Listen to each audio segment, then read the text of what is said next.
지금 얘기하실 분들도 많고 또 이제 오늘 주제가 너무 광범위하다 보니까 어디서부터 얘기해야 될지 모르겠지만 우선 현경 선생님 발표를 중심으로 조금 얘기를 할까 합니다.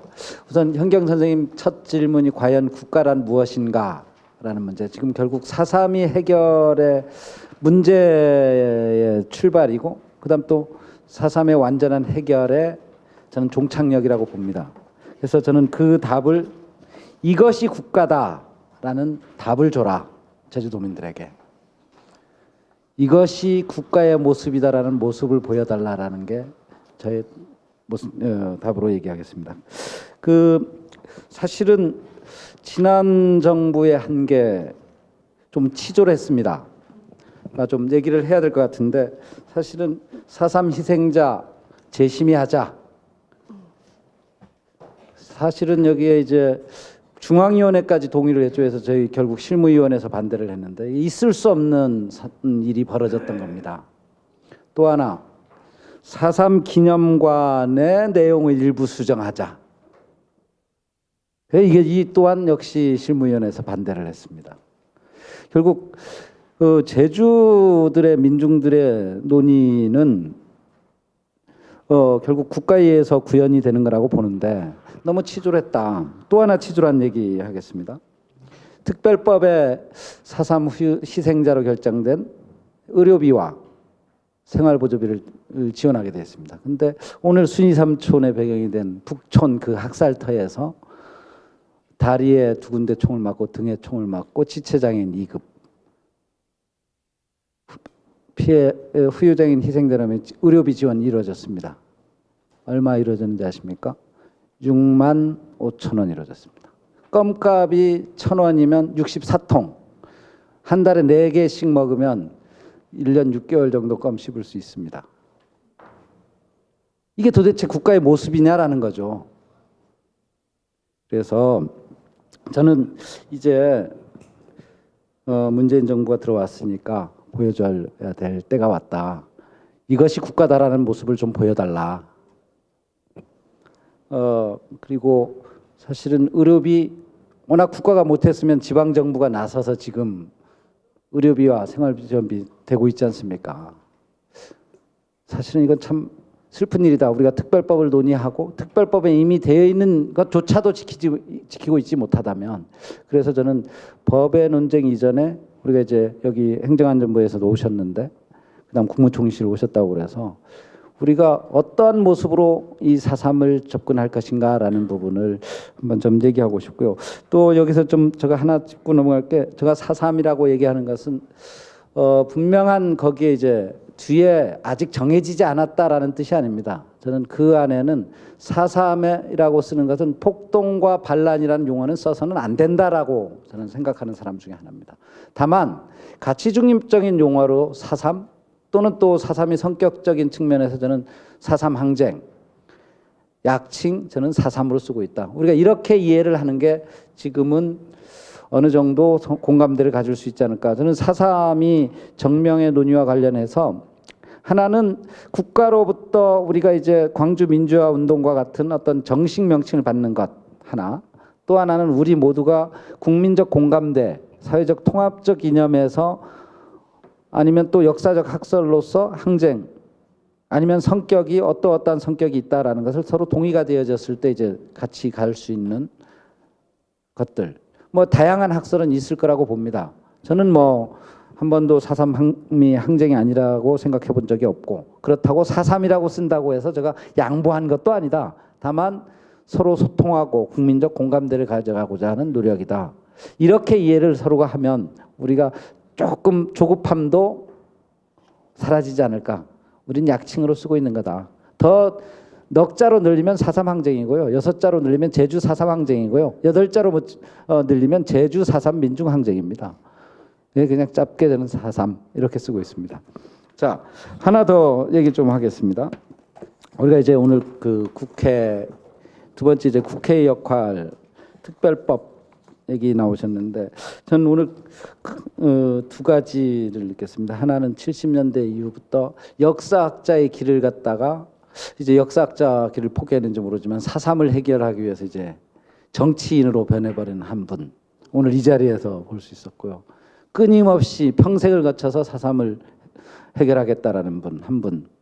그다음 그 청년 학생회장으로서 4.3 특별법 청원을 가장 선도적으로 했던 그 열렬 청년이 이제 반백의 머리로 이제 또 국회의원이 돼서 4.3 특별법을 개정을 하겠다고 나섰습니다. 전 잘 될 거라고 봅니다.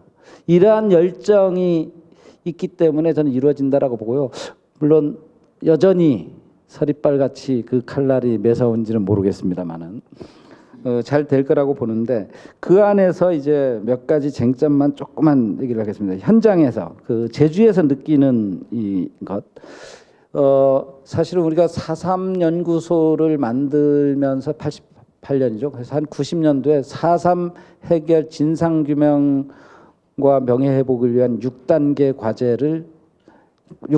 과정을 만들었었는데 딱 3단계까지 됐어요. 첫 단계가 진상조사, 두 번째 4.3 특별법 제정, 세 번째 대통령 사과. 이까지는 갔습니다. 근데 아직 못 이루어진 게 미국의 사과, 그리고 배상, 그리고 마지막 단계 4.3의 승화적 4.3의 계승, 이 부분인데 이러한 것들을 다 포괄하는 계승이 이루어졌으면 좋겠다. 그래서 아마 이게 91년도쯤에 저희 4.3 연구소에서 만들어 놓은 것 같아요. 이게 중장기 발전이 딱 3단계까지 와 있다. 그러면 앞으로 나머지 3단계가 이제 과제다라고 저는 봅니다. 그래서 이러한 것들을 좀 담아주셨으면 하는 게 있고요. 그럼에도 불구하고 이제 그 약간의 강론으로 좀 들어가면 이런 이제 앞으로 조금 더 보완을 좀 해줬으면 좋겠다라는 게 그 4.3 희생자 결정 과정에서 이게 시대에 따라서 그 바라보는 잣대가 다르더라고요. 그러니까 어느 시대에 희생자로 신청하느냐에 따라서 희생자가 되기도 하고 안 되기도 한다. 지금 요번에 이제 SBS도 나왔지만 몸에 그냥 총 맞은 흔적이 그대로 있고 창 맞은 흔적이 있는데 희생자로 결정이 안 된 거예요. 근데 특별법에서 이게 보완이 안 됩니다. 그리고 우리가 트라우마 센터 얘기했지만 정신적 피해자 희생자 단 한 명이라도 결정된 적이 있습니까? 희생자로? 우리가 고민을 해야 되는 문제예요. 지금 트라우마 센터 얘기되면서 이 부분들이 우리가 풀어야 될 문제다. 그래서 저는 실무위원회에서 의결이 있을 때 희생자 재심의할 수 있는 방법들을 이제 뭐 특별법, 뭐 병합심리라든가 할 때 잘 고려를 해야 될 것이다라는 생각이 들고요. 그다음 이제 우리 그 현경 선생님 두 번째 이제 기억 운동으로서의 4.3 얘기를 했는데 저는 이제 아까 좀 전에도 말씀했지만 이제 그 문재인 대통령이 이 추념사 저는 하나의 이벤트가 아니기를 저는 기원합니다. 뭐 또 그러지 않을 거라고 저희들은 믿고 있고요.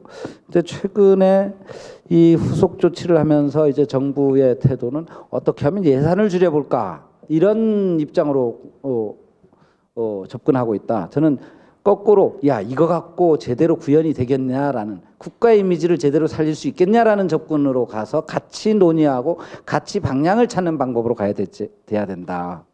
이런 생각을 하면서 그 저는 기억 운동의 지속적 추진을 통해서 우리가 이제 방법으로서 우리에게 기념관이 만들어졌지만 저는 세계 평화 인권 센터가 제주에 만들어져야 된다.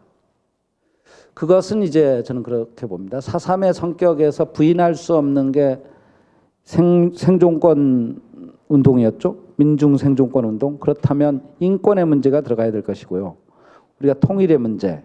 뭐 부인할 수가 없지 않습니까? 50단선, 남한만의 단독선거 반대했던 게 4.3이고 민족의 통합을 요구했던 게 4.3이라면 평화의 기원. 지금 한반도가 이제 뜨겁게 달아올랐다가 지금 북미 회담부터 시작해서 다양한 것들을 이제 문재인 정권에서 하고 있는데 결국 평화의 추구다라는 측면에서 필요하고요. 또 하나는 우리 민족의 대한민국의 기원이 어디라고 봐야 될지 모르겠습니다만은 수건이라고 저는 봅니다. 통일.